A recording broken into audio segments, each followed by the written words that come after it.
कुछ दिनों के बाद रमज़ान का महीना शुरू होने वाला है, जिसमें फास्टिंग यानी रोज़ा को हम फोर्थ पिलर ऑफ इस्लाम भी कहते हैं। क्यों मुसलमान रमज़ान के महीने में रोज़ा रखते हैं और फास्टिंग क्यों ज़रूरी है और फास्टिंग के क्या साइंटिफिक बेनिफिट हैं, ये सब समझने से पहले हम फास्टिंग ना करने के नुकसान के बारे में जानते हैं।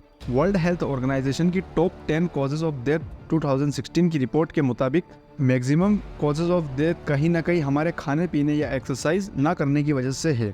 लेकिन खाने पीने से ही तो हमें एनर्जी मिलती है, जिससे हम अपना डेली का काम पूरा करते हैं। दरअसल हमारी बॉडी एक बैंक की तरह काम करती है, जो कि कैलोरीज को स्टोर करके रखती है। जितनी कैलोरीज आप खाते हो वो वहाँ जाकर स्टोर हो जाती है, और जितनी आप खर्च करते हो उतनी ही स्टोरेज वहाँ पर कम हो जाती है।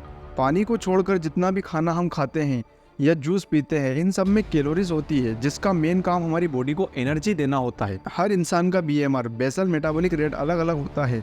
ये आपकी हाइट, वेट और फिजिकल एक्टिविटी के अकॉर्डिंग होता है। एग्जाम्पल के तौर पर एक नॉर्मल इंसान के लिए 2000 से 2500 कैलोरी इंटेक काफ़ी होता है। ज़्यादा कैलोरी कंज्यूम करने से हमारी बॉडी पर फैट चढ़ने लगता है, और जिसकी वजह से मोटापा जैसी कई और बीमारियां होने लगती हैं। साल 2016 में जापान के एक बायोलॉजिस्ट योशिनोरो ओशोमी को नोबेल अवार्ड दिया जाता है। ये अवार्ड उन्हें ऑटोफेगी की न्यू रिसर्च के लिए दिया जाता है।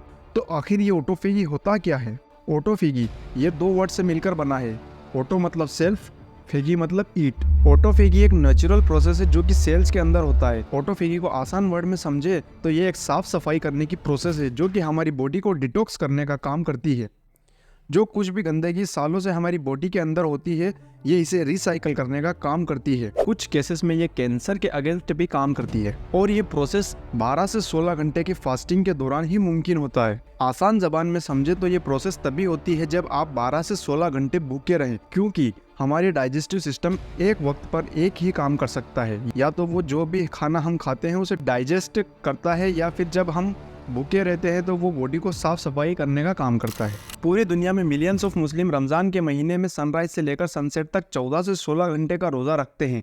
इसके पीछे की क्या वजह है, इसको भी समझते हैं। रमज़ान इस्लामिक कैलेंडर के हिसाब से 9 मंथ है, जो कि शाबान के महीने के बाद आता है। इस महीने में पूरी दुनिया के मुसलमान अल्लाह की रज़ा के लिए रोज़ा रखते हैं और नमाज पढ़ते हैं। कुरान की चैप्टर 2 आयत 184 में अल्लाह इरशाद फरमाता है, ए ईमान वालो, तुम पर रोज़े फ़र्ज किए गए जैसा कि तुमसे पहले लोगों पर फ़र्ज किए गए थे, ताकि तुम परहेजगार हो जाओ। इस आयत के शुरू में अल्लाह फरमाता है, ए ईमान वालो, तुम पर रोज़े फ़र्ज किए गए। तो ये रोज़े हिजरत के दूसरे साल शाबान की 10 तारीख को मुसलमानों पर फ़र्ज किए गए। और इसके आगे अल्लाह फरमाते हैं कि जैसा कि तुमसे पहले लोगों पर फ़र्ज किए गए थे। इस आयत से ये पता चलता है कि रोज़े सिर्फ मोहम्मद सल्लल्लाहु अलैहि वसल्लम की उम्मत के लिए फ़र्ज नहीं किए गए, बल्कि पहले जो नबी गुजरे हैं उनकी उम्मत पर भी ये रोज़े फ़र्ज किए गए थे। और फिर इसके आगे अल्लाह फरमाता है, ताकि तुम परहेजगार हो जाओ। यहाँ पर सेल्फ कंट्रोल की बात की जाती है, क्योंकि रोज़े की हालत में खाने पीने पर रोक लगा दी जाती है। तो जब हम हलाल चीज़ों पर खुद को कंट्रोल कर सकते हैं, तो हमें हराम चीज़ों पर भी खुद को कंट्रोल करना चाहिए। फास्टिंग यानी कि रोज़ा हमें सेल्फ कंट्रोल तो सिखाता ही है, जिसमें पूरा दिन बिना खाने और पानी के गुजारना होता है। साथ ही फास्टिंग के कई बेनिफिट हैं, जिसमें फिजियोलॉजिकल, साइकोलॉजिकल, स्पिरिचुअल और साइंटिफिक बेनिफिट होते हैं। इसी के साथ हमें फास्टिंग के दौरान उन लोगों का भी एहसास होता है जो गरीब और भूखे लोग होते हैं, जिन्हें एक वक्त का भी खाना बड़ी मुश्किल से हासिल होता है। और ऐसा मुसलमानों को 1 या 2 दिन नहीं बल्कि पूरे महीने करना होता है। तो यहाँ सेल्फ डिसिप्लिन का रोल भी लागू होता है, वही सेल्फ डिसिप्लिन जिसके बारे में मोस्ट सक्सेसफुल लोग बात किया करते हैं। I sacrifice everything what I have. I will sleep, train, eat, repeat, and that's it. जब मुसलमान अल्लाह की रज़ा के लिए रोज़ा रखते हैं तो इसका आखिरत में तो अजर बहुत ज़्यादा है ही, बल्कि साथ में दुनिया में भी फ़ायदा है।